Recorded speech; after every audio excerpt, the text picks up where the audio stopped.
Ming Dynasty, Criminal Codes, Law, Society, and Justice. The Ming Dynasty, 1368 to 1644, represents a pivotal period in Chinese legal history. Following the fall of the Yuan dynasty, the Ming rulers sought to consolidate central authority, reassert Confucian moral principles, and regulate society through a codified legal framework. Central to this effort was the Da Ming Lu, Dai Ming Li, Great Ming Code, one of the most comprehensive legal codes in pre-modern China, which structured criminal law, civil procedures, and administrative regulations. The Ming criminal codes not only preserved the Confucian emphasis on morality and hierarchy, but also reflected the state's commitment to legal uniformity and social order. Historical context and legal philosophy.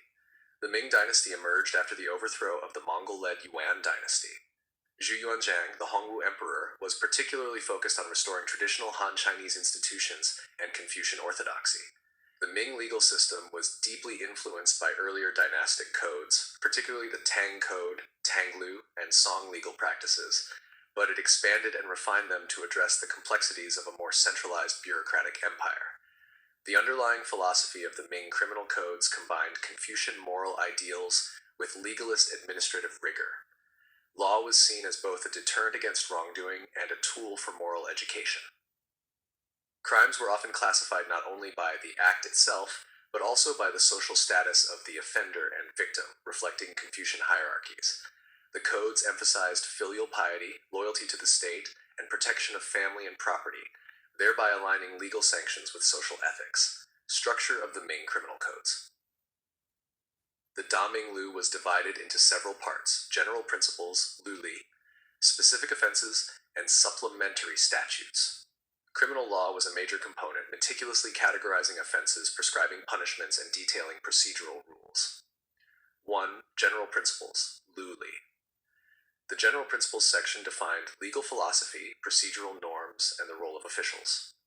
Key points included hierarchy of authority. Local magistrates acted as first judges, but severe cases could be escalated to higher provincial or central courts. Moral basis of law. Laws were interpreted in light of Confucian ethics, with attention to family hierarchy, loyalty, and social harmony. Collective responsibility. Families or local communities could be held liable for crimes, promoting social surveillance and deterrence. 2. Categories of crimes. Singfa. Crimes were classified into several broad categories: crimes against the state, treason, rebellion, corruption of officials, or sedition. These were punished most severely, often by execution or exile. Crimes against persons, murder, assault, kidnapping, and sexual offenses. Punishments were proportional to intent, severity, and social status. Crimes against property, theft, arson, and fraud. The law considered both monetary value and social harm. Crimes against family and morality. Incest, adultery, disrespect toward elders, and violations of filial piety. These reflected Confucian moral priorities. Religious and ritual offenses, desecration of ancestral temples or interference with state rituals, linking law and state ideology. Punishments and legal procedures. The Ming criminal codes prescribed a graded system of punishment designed to be both corrective and deterrent. 1. Capital punishment, Siem, reserved for the most serious offenses including treason, murder, and repeated theft. Execution methods varied according to the nature of the crime, ranging from beheading to more severe forms intended to humiliate the offender. 2. Corporal punishment. Beatings with the cane or whip were used for less severe crimes, emphasizing physical deterrence. 3. Exile and penal labor. Offenders could be sent to remote regions or forced into labor, particularly for administrative corruption or military desertion. 4. Fines and property confiscation. Property penalties were used to punish economic crimes and maintain state revenue. 5. Social stigma. Punishments often involved public exposure, such as kangaes, wooden collars, to reinforce communal moral norms.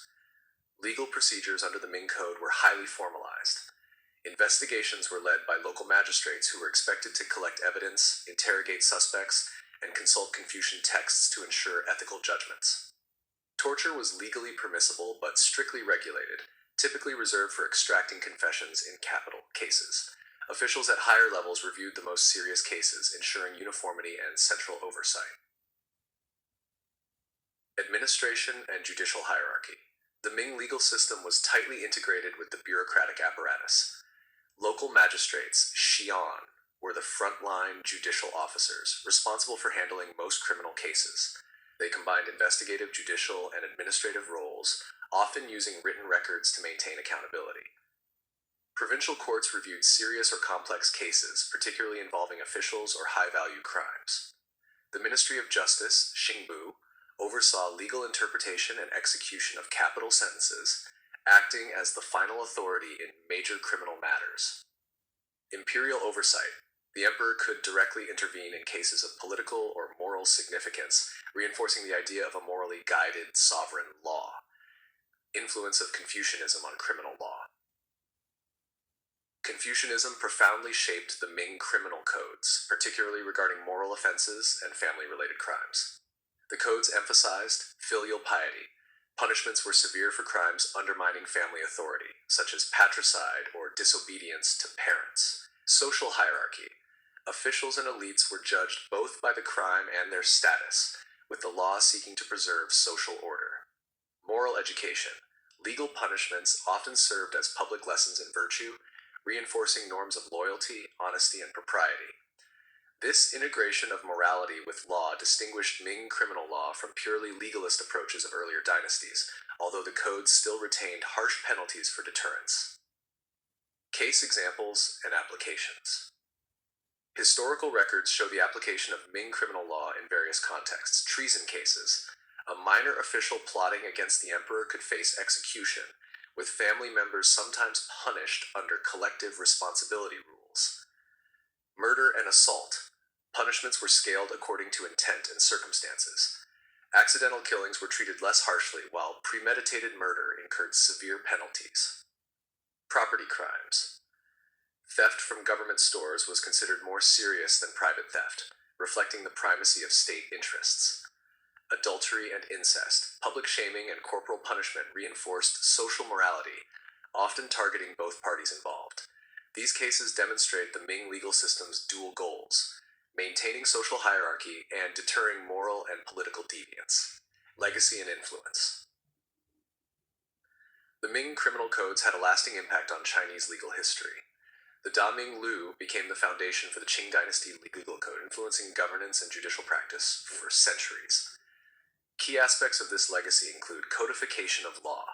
The Ming model set a standard for comprehensive, structured legal codes combining criminal, civil, and administrative regulations. Integration of morality and law. Confucian ethics became a consistent framework for interpreting and applying criminal law. Centralized legal oversight. The Ming system demonstrated the benefits of hierarchical judicial review for consistency and state control. Moreover, the Ming criminal codes provide modern historians and legal scholars with insight into the balance between state authority, societal ethics, and individual responsibility in pre-modern China. Conclusion. The criminal codes of the Ming Dynasty illustrate a sophisticated approach to law that integrated Confucian morality, legalist rigor, and bureaucratic administration.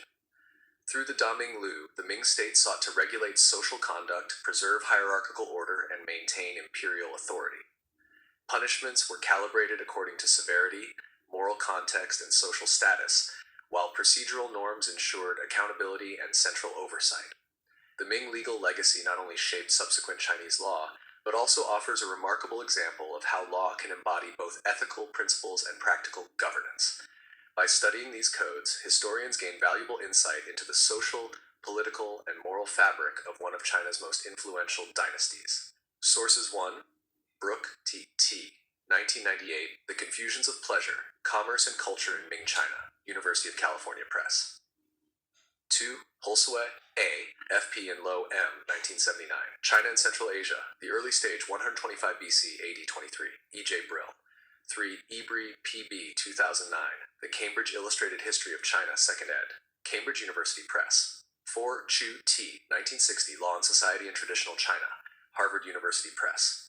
5. Hucker, C.O., 1990. The Legalist Tradition in China, University of California Press. 6. Soleil Faras, A., 2003. Law in Ming China, Journal of Chinese Law 72, 45-78.